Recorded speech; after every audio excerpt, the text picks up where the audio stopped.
Well, morning, sports fans. One quick second here. Well, so December 1st, 2021. We had survived Thanksgiving. Yay. Now, it's the march towards Christmas. It's the Weaver, Tennessee, and early in the morning. It's about 35 after midnight. Why would I be up at this morning? Should be back in bed sleeping. Well, geez, everything else happening these days, I might as well be going over some stuff. I mean, Omicron's saying hi to the nice people out there. The threat of Omicron coming over across the pond into our fair country of the United States, just to say, hi guys, I'm on a tourist visa here. I'm wondering how much of an effect I'm going to have on all of you guys. So I just want to play nice. Right.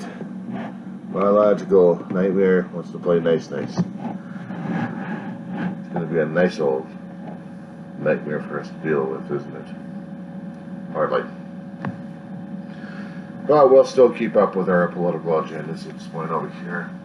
Not to mention the political party trying to go against each other left and right.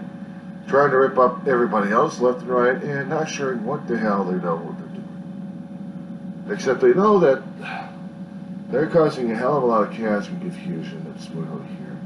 And they want to make sure that they are right for the right reasons. What gets to me at this point is how some people can actually take advantage and lose the trust of a lot of people who've voted into it. My brother, who was a leader of a state at one time, had resources to probably help him out one way or another. He did say family first, company second. So basically, lying his teeth off. He never said that. He probably said it, but you know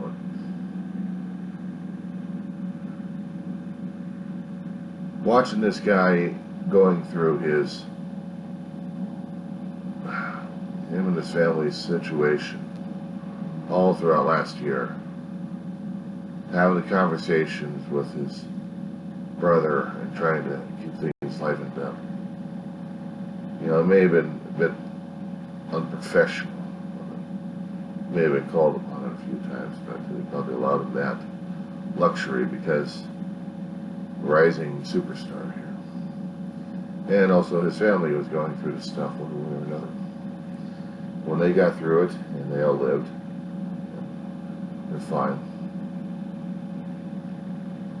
He continued to do his work the best he can. Still trying to go after the truth, whatever it may be.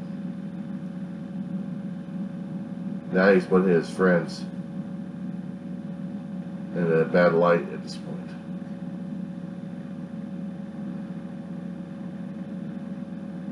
I'm not naming names at this point, but we all know. The other side's laughing with glee, and they're laughing their asses off, saying that they told us so.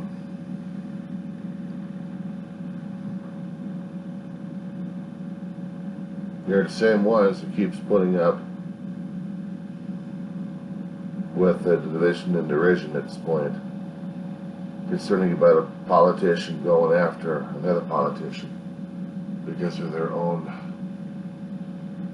ethnicity and where they're coming from, where they're born from.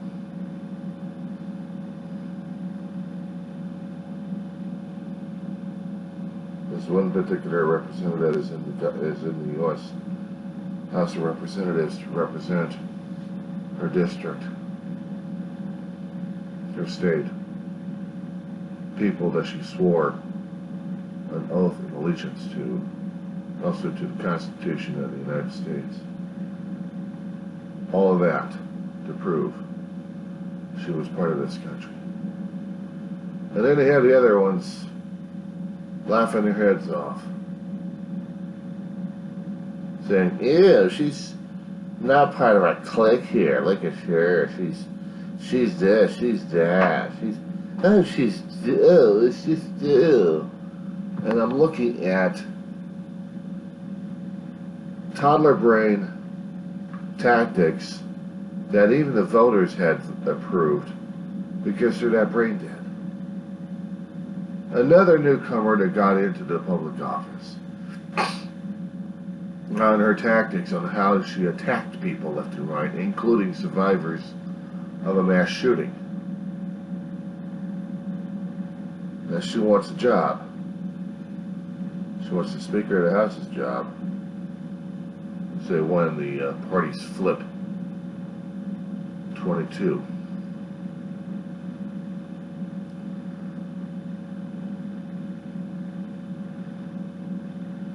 The leader of the band, of her party, well, she's just not going to stand it, is she?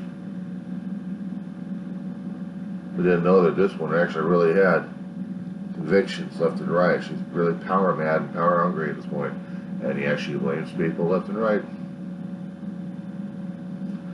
And the GOP leader does the same damn thing too.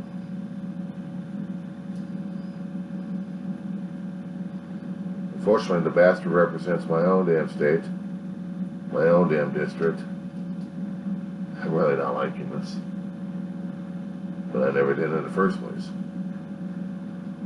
My own damn town, I think they're pretty, actually the pretty county is lame enough anyway, for those who've actually voted the son of a bitch in.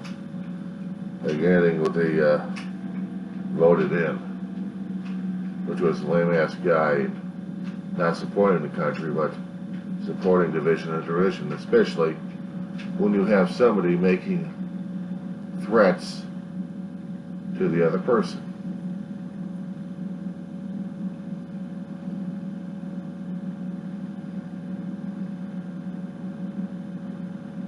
But this is the party that people want to be associated with.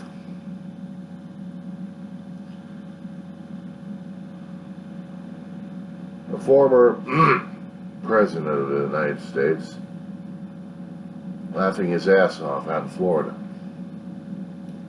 The whole mess. And he's laughing at it. He's saying he's going to get back in office eventually. He's counting on it. He's dreaming on it. He's wanted his predecessors. He wants his proteges out there working like crazy to get him in office again, so he can enjoy his power.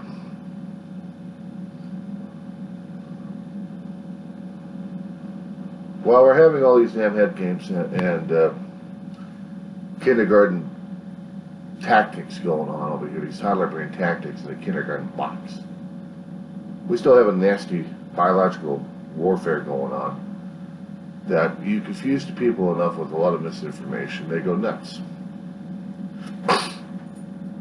They attack each other left and right.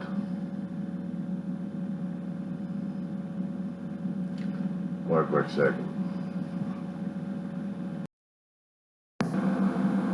Joy's being a dog handler, trying to make sure that everything in my dog is doing okay. The immediate nature of my own world here, some of the things I have to take care of, other than seeing the world go crazy at the same time.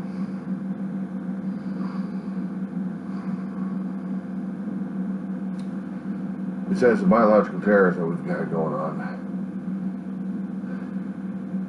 not much has been said concerning about foreign countries gaining more and more political and economic power and more military power that scares the living crap out of us.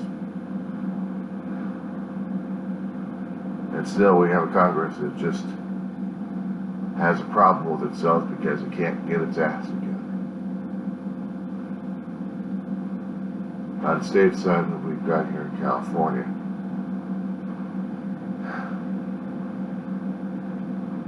we still got less than a year left of life on the existing governor's term. After that, he's out. We're going to get other people in. But we don't know what they're going to be. We know one of them's going to be running. He's been in the entertainment business for a hell of a long while, but never governing. So, he'll probably try his luck again. Ports of Los Angeles are still trying to clean up. Military stepped in. U.S. military stepped in, opened up a pier and some support in the area for the cargo ships to start offloading and the trucks to start rolling through. The thing is, when you're dealing with a biological nightmare that comes in here and disrupts your world entirely, there is no game plan. There is no game plan to deal with any of this. I have never seen in my lifetime. And all these recordings are my own experiences, my own viewpoints, my own observations of what I'm seeing right now as it is. I'm not trying to tell people what to do, I'm just saying what I'm seeing right now. What I'm trying to understand at this point over here is, what the hell are we doing these days? Christmas time's here. The rest of the junk is still out there in the waters, slowly filtering through. Takes weeks more to get a special order in, especially if you're lucky enough. The cargo ships are still running and we still have the supplies these days.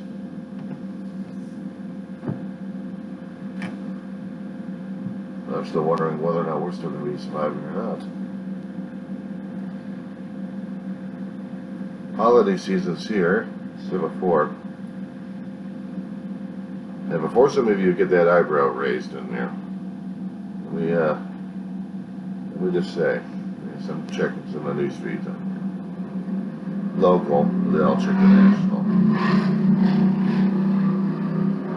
Yeah, yes, during situations like this, it's normal for me to cry my eyeballs out and be miserable sot. Try that one.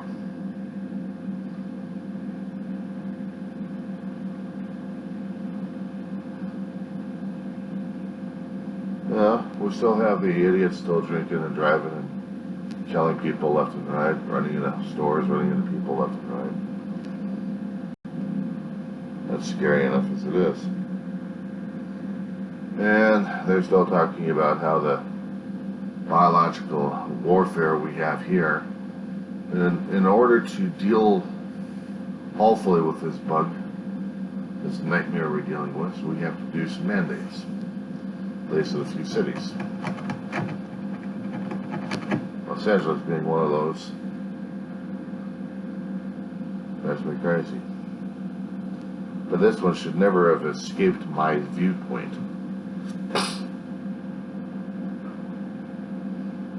A Michigan school with a shooting. We're back at it again, boys and girls. Now, why didn't I lead off on this one? Because every other kind of headline we've got over here has to have its own limelight right now. Has to have its own spotlight. Has to tell the world what the hell's going on.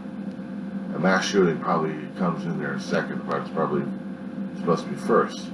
But with our politicians wanting their own limelight, it's kind of hard to balance horror with idiocy.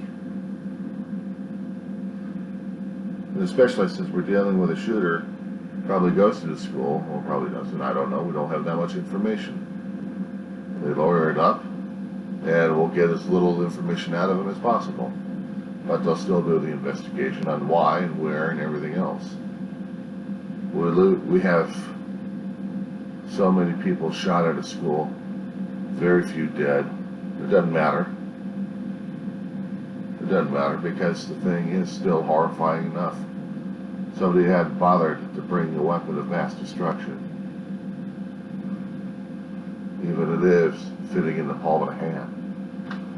If you're going to be killing more than one person, you're doing mass destruction right there. And it's scary and it's terrifying. It's horrifying. There had been, a while ago, politicians and idiots supporting idiot politicians, stating that shootings had staged actors in them and they weren't real. Well, now those guys are getting their comeuppance in court systems. The court is having their day with them. However, one doesn't seem to be having that kind of a field day. She should have. But no, she's sitting in the Congress and she's the one threatening the GOP leader. The GOP leader who's not even in control of the House of Representatives, but theoretically of their own party, of the House of Representatives. But we're still dealing with very ambitious people who think they've got their rise to fame is feeding their ego a great deal. And when I start seeing shootings like this, it drives me crazy. But it even drives me further crazy is in my own damn neighborhood, the Antelope Valley, we have to have a lunatic killing his kids in front of his wife. And then he goes to jail. And she's devastated. Nobody can figure out what the hell's going on with this major malfunction. What was going on with this family? I had seen too many of these tragedies happening and being played out left and right. Where both or one of the parents using the kids as leverage. Using the kids as leverage in some domestic dispute going on. And the kids have to go first because the parent doesn't want to be alone in heaven. So he's got to take the kids screaming and yelling. But I'm going to tell you something at this point. God's going to side with the victims at this point over here and look at the tormentor and probably say, it's not going to happen. You're still going to be separated from your family. But why? Because you chose it that way. I gave the kids to you to protect and to nurture and to raise up. And you gave them back to me this way. You failed as a parent.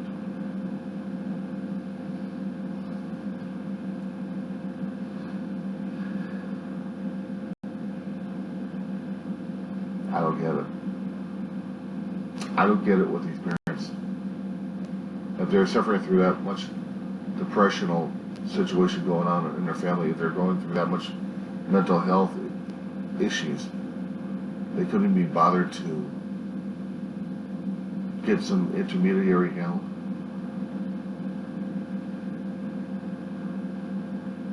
Apparently not. So now we have to have tragedy.